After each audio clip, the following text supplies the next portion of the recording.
Welcome sa Ian How Channel mga kapotpot.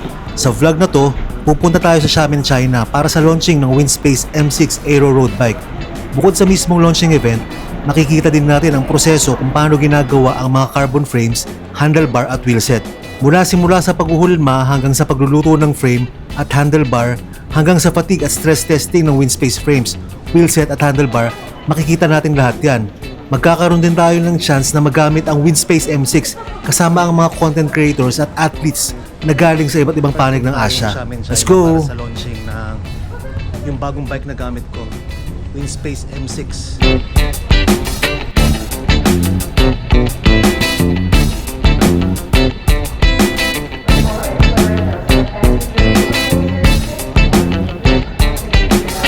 Si Anliahon, kahapon pa lang dito na tumira to eh. Galing embassy, dumiretso na to dito. Anong oras na dito? Ako dito. Alas 5 pala dito na ako. Alas 5. Tapos nag-park. Magkano parking? 1-2. Pero pag papala na yung boarding mo, may 600 per day. 1-2 per day? Kaya yung nagmahal. Dati lang yung 300 per day. Sumikat yung araw. Check, pasok na tayo sa aeroplano.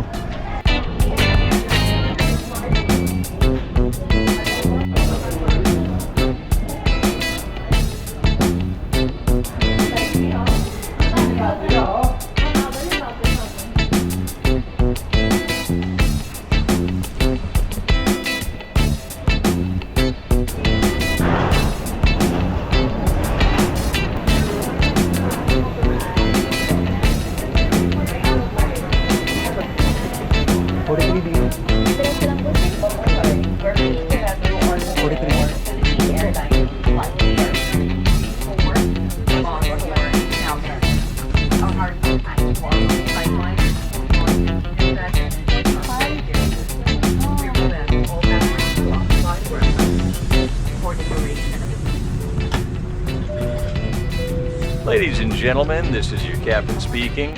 On behalf of the entire crew, I'd like to welcome you aboard Flight 227.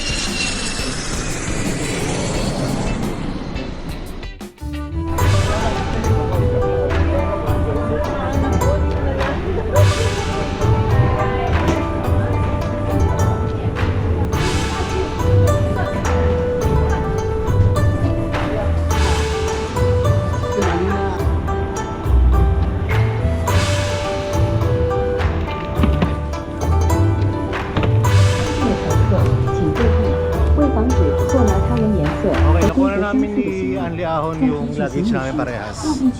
Punta na kami sa exit. Susunduin kami nung contact namin dito na from Winspace. Ang tanong, sino? Sino siya? Dapat may Winspace na pangalan. Ayun. Ayun. From Winspace. Lux. Para tayong Galing mo Hi, Savannah. He's Ian, I'm Ian. Yeah, same name.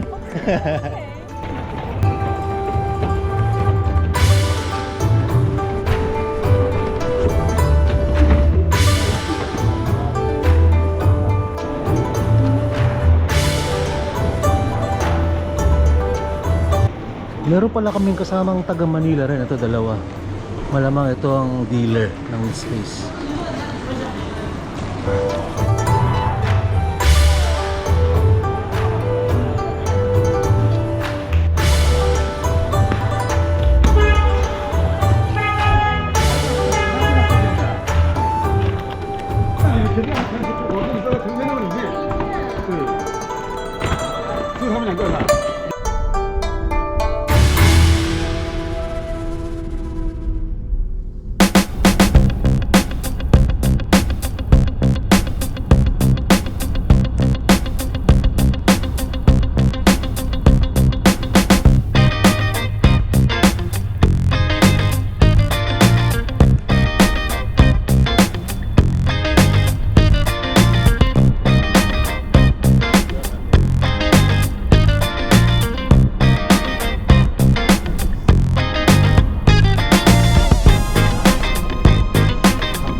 Dito na kami sa hotel, Max.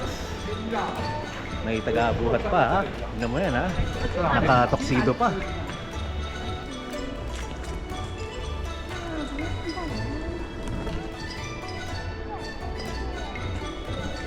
Hi, we're here from Manila and we're looking for Yulia. Is that you? 那个应该是 Yeah, for WinSpace.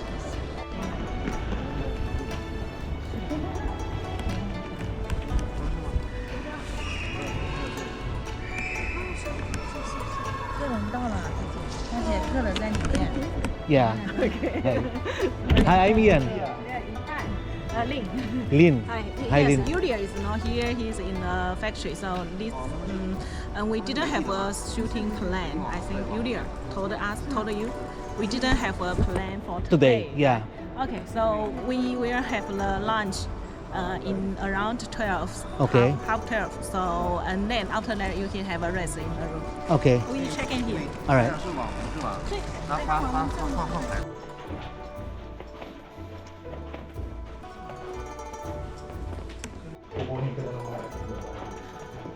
Layo ng room namin.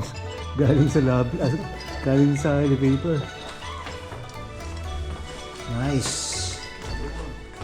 Wow, automatic astig ah. Galing. Automatic, nakikita niyo ba yun? Ganda.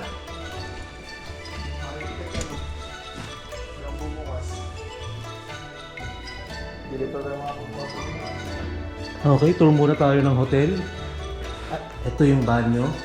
Wow, nice. May tub pa oh. Laki. Wow. Sosyalin. Tapos ito yung mismong room. 2 bed. May TV.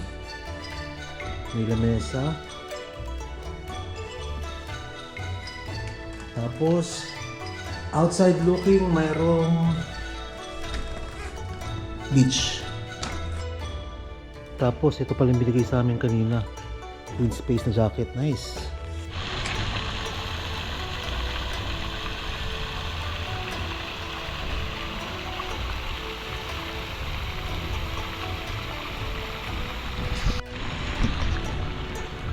Andito ako sa tapat ng hotel namin sa China. Lamig.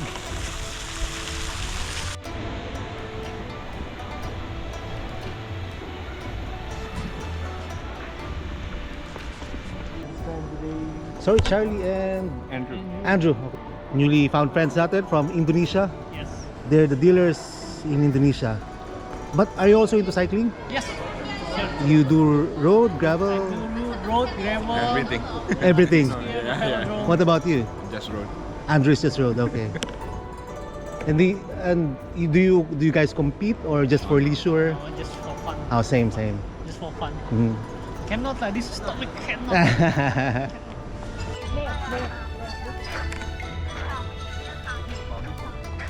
Okay, ayun yung hotel namin, no? Itaas na yun. Yun yung ano, bike lane dito sa China. Ang laki.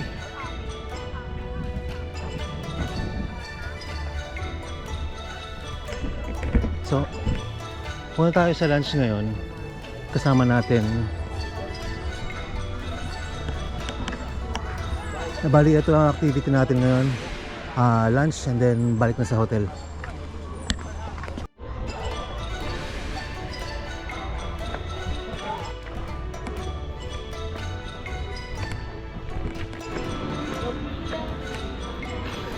Kentucky Fried China. Oh.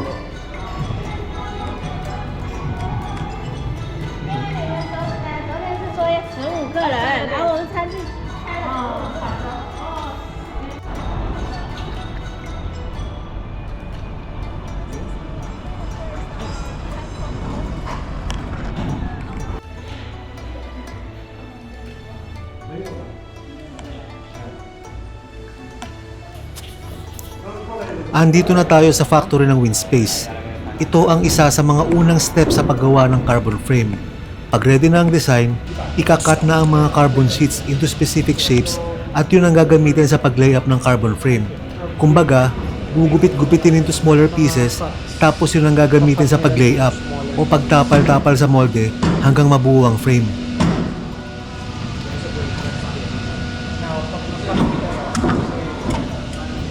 Per frame has like 100 plus na pagsasamahin.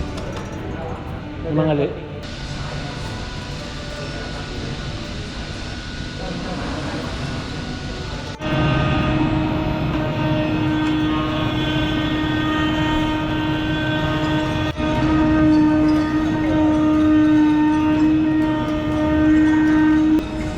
So ito yung hinuhulma-hulma hanggang mabuo. No, they will cut. All the frames being made kasi hindi siya kaya ihulma ng isang group. So they cut it in small pieces, tapos saka Ito form. kung saan siya ilalagay. 100 pieces yan, may kanya-kanyang designated spots. In order to make, tapos pag natapos na, tsaka lulutugin. Ito ang itsura ng carbon sheet bago pa siya i-cut into smaller pieces. Bawat isang frame, umaabot ng more than 100 small pieces na pinagpapatse-patse hanggang mabuo ang molde ng frame. Kinakat out nila. So that's the carbon sheet. Ito naman ang layup process ng handlebar. Kagaya sa frame, gamit ang maliliit na cuts ng carbon sheets, nilalapat nila ang carbon sa hulma ng handlebar. Depende sa tinatawag nilang layup schedule. Kung mapapansin nyo, malambot pa dito yung carbon. Ganyan din sa frame. Titigas na lang yan kapag niluto na. 这个就是我们贴的资料，那现在在做就是我们把手，把手的话，就是一个乳胶的。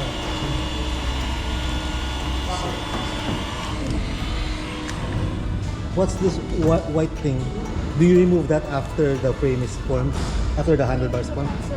这个叫心轴，那这个叫乳胶心轴，然后 it's the extra，我们今天会把它拿掉吗？对，这个是在里面起到一个支撑，然后它我们成型的 It's the shape. 进行 The shape. It's the shape and we'll remove it. 然后呢，里面要进气，进气完之后。 Pag natapos yan, hahanginan yan para mag-blow up. Tapos magugutin mo sa loob. Okay. Pang mold lang siya. Okay. 那怎么拿出来？就在成型的那一个的感觉。 Oo.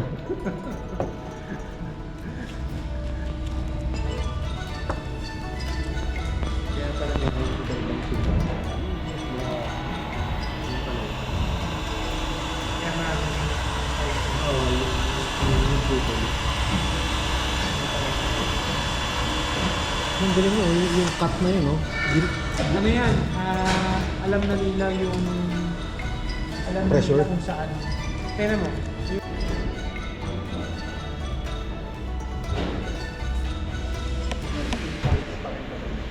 Diba? Ano, sinasabi mo ako. Pag sinabi sa mono ko, isang buo. Ganto-ganto rin muna. Kung mapapansin nyo, hindi pa dito buo yung frame. Wala pa yung seat tube at yung chainstay.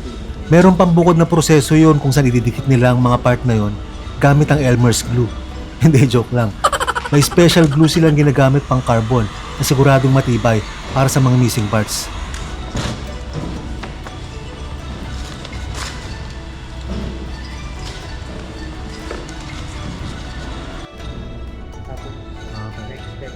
So after dun kanina sa mga naghuhulma, ilalagay dito. Ayan, so nakapila sila dyan. Tapos dun sa molding zone, pinagatuan. Papasok pa tayo. Pagkatapos ng layup process, ipapasok na dito sa bakal yung molde ng frame para lutuin sa industrial oven. Kung mapapansin nyo, malambot pa rito yung carbon frame. Dito pa lang siya titigas. Nasa 120 hanggang 180 degrees ang init niyan at tumatagal ng 1 hanggang 3 oras ang pagluluto.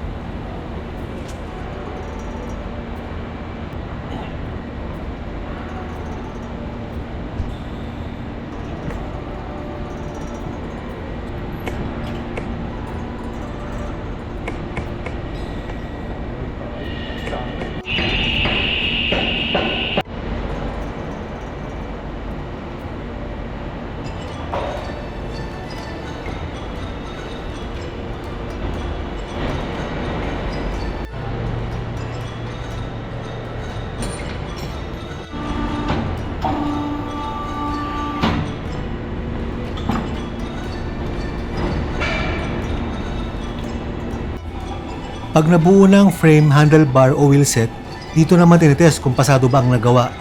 May stress test, impact test, at fatigue test para subukin ang tibay ng iba't ibang part ng bisikleta.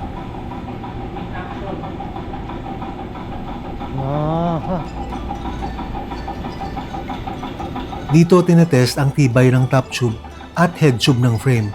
Ina-applyan ng force ng 100,000 times para siguraduhin pasado ang tibay. Nung makita ko itong prosesong to, mas lalo ako naging komportable sa bago kong Winspace M6 road bike. Ikaw ba naman makita mo first hand kung paano tinetest ang bike na gagamitin mo? And you do this test for how long?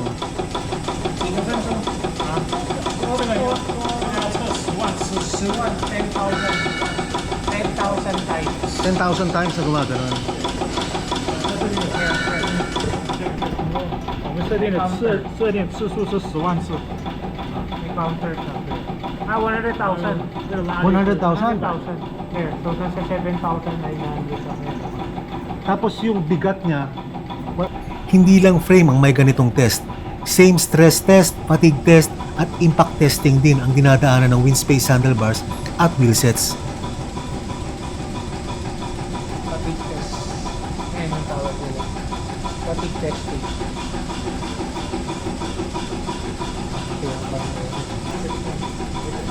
Yung machine, may sensor. Once na nag-brake siya, hinto siya. Once na nagkaroon siya ng deform, ihinto din siya. Kasi may certain angle lang siya na ginagawa. Okay. So once na nagkaroon ng brake, so sobra yung angle eh. So hinto automatic na. Tapos wala na yung crash na yun. Tapo na. Ito naman, tinetest yung tibay. Ito yung weight. Gano'ng kabigat naman to? 这是22.5公斤。 22.5 kilo. 对， Tapos they will put it up ISO 212毫米。 215 meters. 15. And they will drop. 前后挡，这个就是它这边会有一个 Rear 有 triangle. 个自重嘛。首先这个砝码的重量，这个是10公斤、30公斤，还有50公斤，总共90公斤的，就模拟我们一个人在上面。 Okay. This one tests 上面， the weight of the rider. So total of this is 90 然后 kilos. 这边是50。 Okay. Tapos nite-test nila yun sa likod. 然后 Gagalawin 这边 kung 它会掉落下来，掉落下来， babagsak 产品会这个 kung 产品会不会 babagsak 有断裂。 weight naman ng tao. Okay. So, pwede mong sabihin na hindi siya racist sa mga malalaki. Kasi 90 kilos to. 90 kg yan. So, total of 90 kilos. Nice. What's this used for? That's for, ano, Wheel- TT bike. For? Time TT trial bike, okay. Yun yung rear wheel sa Okay.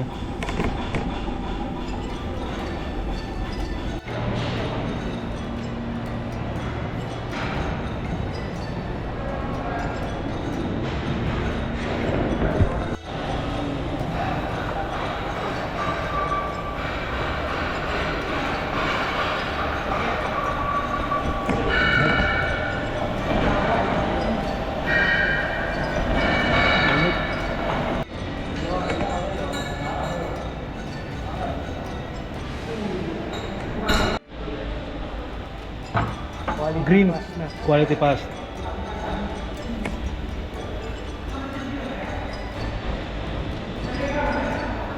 Okay. 对，我们检验完会盖章，或标示。对。 The green part is the quality assured na tapos na. It passes. Hindi natin makikita yung painting, no? Painting wala sa dito.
Ito ang last part ng factory tour natin kung saan binubuo ang wheelset. Hindi na natin nakikita ang painting job dahil ayon sa Winspace ay nasa kabilang factory. Abangan nyo din ang day 2 ng China visit natin dahil doon, mismong may-ari ng Winspace ang nag-tour sa atin at pinaliwanag niya ng mas detalyado ang bawat proseso. Doon nyo rin makikita na na-test namin ang Winspace M6 Aero Road Bike kasama ang mga content creators at atleta na galing sa iba't ibang part ng Asia.